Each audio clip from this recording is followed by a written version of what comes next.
So, good morning. Dito si Nanay Apple. Ito yung pamilya ni Nanay Apple. O, ano na muna kaya na mag-good morning. Morning po mga daddy! Ayun. Gumawa muna kayo ng juice. Meron sila binalita sa akin. Ikwento mo doon habang gumagawa kayo ng juice. Bakit? Ano bang pinag-uusapan niyo ni Ate Janet? Magpapako daw kami. Kay Tito Lito. Ha? Hindi daw ba mapapanood ni Tito Lito nila? Hindi pa. Mauuna yung prank nyo. Hindi ka nga mo ng yelo, gagawa tayong juice. Kaprank po namin si Dada dito. Si Kuya dito. Opo. Wala po rida at dito po rin mga asin pati raspberry. Raspberry or gusto na lang. Ito raspberry nanay. Papiliin mo na lang yung mga anak mo ano gusto mo. Dito ba yung raspberry? Oh, raspberry. Baka yung maasim hindi nila. Ito yung gusto ko, orange. Ito ba yung gusto ko? Sige. Tingnan mo naman po kasi bagong ribbon. Oo nga, kita ko nakabagong ribbon. Talikod ka. Ay, Dido, init mo na yung yung pizza, Nanay Apple. Iyan mo yung mga anak mo. Ilan yung anak mo total nga?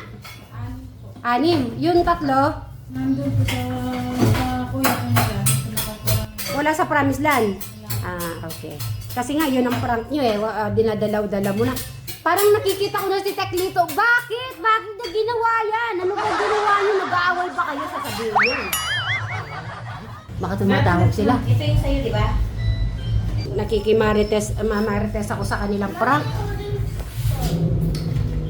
Si Abby.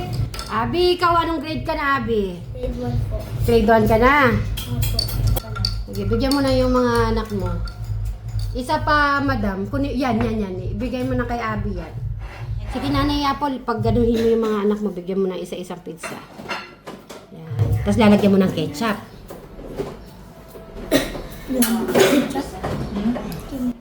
Adi, ayaw niya mag-ketchup. Nandun na si Teklito. Papunta pa lang. Parating pa lang niya. Parating. Para talagang katotohanan yung nyo, no? Pinapunta na sila din ni Madam Janet. Ano po si Tita Janet? Ano? Si Janet? Oo. Ano? Si Janet, si Ate Janet. Nandun na. Nagbabalag. Nagbablog. Matanong pala itong anak mo, Nanay Apple? Matalino pala? Madaldal yan, yun yung napapanood ko madaldal eh. Oo. Ako nito. Kumare, lumayas kayo. Paanong layas? Dapat nakita namin eh. Okay, dapat mag-cheers kayong 4 ha. Okay. Ikaw magsasabi, nanay. Ayan, mag-cheers tayo mga anak ka mo. Gaganon, cheers. Gaganon ka. Ikaw magsasabi. Malakas sa boses ha. Nag-cheers na tayo mga anak. Siyado naman. Parang kami lang ni Brian tsaka ni Travis Yan, thank you. Magayaan na, mga kids. Kain po tayo. Sabihin mo, Abby. Kain po. Ay po. O ikaw, Angelo. Ay, anong pangalan nun? Walang ikaw. Ay, Angelito pala. O, Angelito. Sabi mo, kain po. Ay po. Si Angel. Kain po. Yan, talaga naman yung buhok. Kitang-kita naman talaga yung pagka-straight. Baka naman nakita ni Tita Jolan mo yan mainggit. Kumusta yung juice mo? Pink lemonade, okay? Pink lemonade, masarap. Kay Nanay Apple, raspberry. Paborito ni Eric. Masarap, Nanay Apple? Okay. Tinry po lahat namin yung mga flavor Natuwa lang po kami sa juice po. Ngayon po ay Kain po tayo mga ka-Sweet Mary. labat time muna. Bukas, nasa Subar Residence po kami. Pero minessage ko na po si Brian na i-follow up yung po kay Alex. Wag po kayo mag-alala pag wala kami doon. Ano lang naman, one day lang naman minsan pag wala kami. Ang sarap, mainit. Ano sa'yo, madam? Ano tea? Nagano ako? Green tea ako. Kaya kayo, habang may pag-asa, mag-aral kayo, okay? Buti, nandyan si Tatay Ramyo, si Nanay Janet, si Tatay Teklito, kadaming yung nanay, tatay. Saka madaming nag-guide. Kaya habang nandyan sila ay pursigihin yung mag-aral, okay? Very good. Kaya magtapos kayo ng pag-aaral para maganda yung work niya sa bandang huli. Si Ate Janet, yung ipaprank natin naman. Ipaprank naman natin, sasabihin na, doon na lang po kami kay Sweet Mary. Balik. Kasi po, nung naprank po namin, pumunta kami doon. Kasi po doon, madaming pizza, may madaming juice, kahit anong klaseng juice. Wala, itatago ko. Ay, ipaprank mo si, si Nanay Janet, no? Nanay Janet, doon na lang kami kay Sweet Mary. Kamo ha? Okay? Sasabihin mo sa kanya. Sarap na! Dito, pariyo tayo. Sige, kainin niya yan. Ano yan? Anong tawag dyan? Polvorot. Polvorot. Tikman mo ha. Sila. yung sa kanya. Sana, Tito Lito, maprank ka namin kayo. Yehey! Mapaprank natin. Kaya abangan namin yan ha. Sa Jolly Vlog, abangan natin yan. Siyempre, bago mapapanood to, mapapanood muna natin yung prank nila. So, yun ang natin. Habang nagpa-prank po si Ate Janet, nandito naman po ang nanay. Ayan, magre-rest muna sila after po nito. Doon na muna kayo mahiga-higa. Naka-open naman. Bye! The next day. Na-prank mo ba si Tatay Lito? Anong ginawa niya? Ano nangyari? Lungkot po.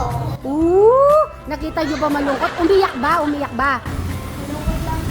Ay, di ka naman pala umiyak eh. Di ka naman pala kalako, iiyak na. Ate Aglita, kumusta naman yung prank? Ano ba yung pakiramdam mo ba? Baka, naniwala ka ba na prank o hindi? Alam ko alam. Wala kang naramdaman na baka ipaprank ako. Ganyan, syempre, nagpaprank ka. Mali mo, baka prank lang din to. Iniisip ko na baka ako pinaprank ako. Una. Kabay naikot ko yung buong promise lang na ako Sadya yata talagang tumibok ako yung sakit ni Nanay Apple ulit.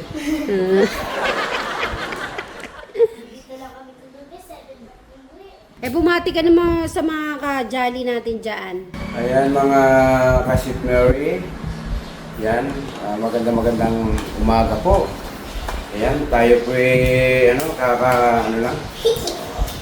kahapon ng gabi, galing po tayo ng Santa Rosa.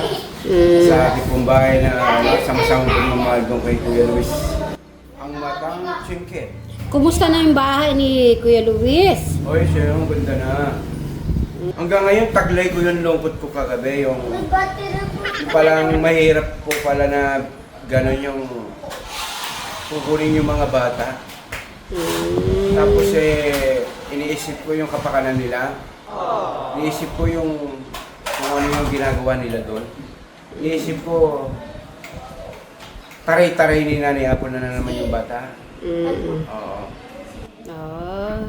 So talagang nalungkot ka. Oo. Tinawagan mo sana, dapat pupunta ka nun sa kanila. Tinawagan namin lahat. Tumawag ka nun. Oo. Siyempre Ganun ba?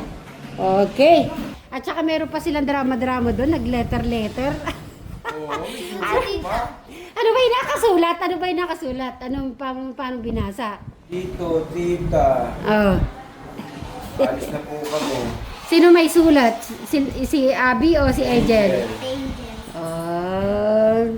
Sinama po kami ni Mama. Hindi na daw po siya akit sa... Hindi na daw siya mag-graduate. Anong pakiramdam? Doon ako, nasaktan niya, hindi na daw siya Ka-graduate? mag-graduate. Alimbawa kung hindi prank yun, pupunta ka ba sa kanila? Oo. Para... On the spot nga yan, nag-iisip nga ako nung gabi na yan. Tinatawagan ko si Ramil. Bakit at tinawagan mo? Hindi siya makasagot. Ang bala ko nung punta na siya, siyempre, tinawagan ko din yung mga tita nila doon. Ah, tumawag ka pa talaga doon? Oo. Ah. Wala daw dun sa, wala naman daw dun sa bahay. Sabi ko, tapos sa lahat ng pera. Ito inisip ko, naglalakad sila sa highway. Kaya, ang ano ko nun, takbuhan sila doon. Siyempre, hindi biro-biro yung ano, no? Eh, kung mapano sila. Habang ng panahon na inaalagaan natin, biglang silap mata po na, ganun lang. Yung hindi mo alam kung ano yung Yun dahilan. lang, 3 beses maghapon, nakikita mo sila talagang kumakain. Siyempre, inisip mo yung magiging kinabukasan nila na naman. Eh, nakatotoo yung prank namin noon. Sabi ko, hindi kaya ako no? Rebel. Parang gumante, no? Parang yung ito pala yung sakit na yung gano'n pala naiiwan ka. Yung katotohanan na reality. Oo.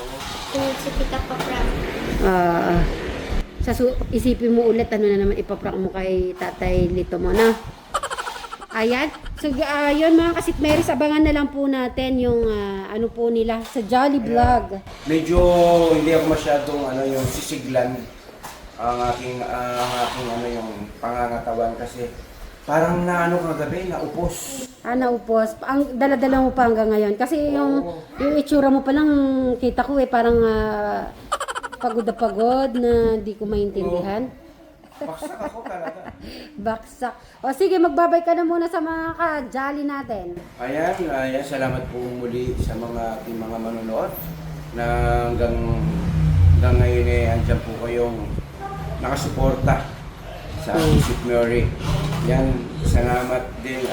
Yan, si Kuya Alexis naging komportable na, napapanood ko, nagiging maayos na yung kanyang Amen. kinabukasan. Amen. Nakikita ko yung kinabukasan niya na sana maging tuloy-tuloy lang. No? Kuya Alexis, yan. Kung napapanood mo to, laban lang. Amen. Basta lagi nyo lang, si Sweet Mary, Ate Sweet Mary nyo, lagi lang kayong susunod sa kanya sa mga gusto niya. Wala namang kasi hindi gusto si Sweet Mary na hindi kayo gumaling. Yung mabuhay din sila na may pamilya. Siyempre tatanda sila. Ayoko yung makita silang yung napapanood ko sa True to Life Story na wala silang kasama hanggang pagtanda.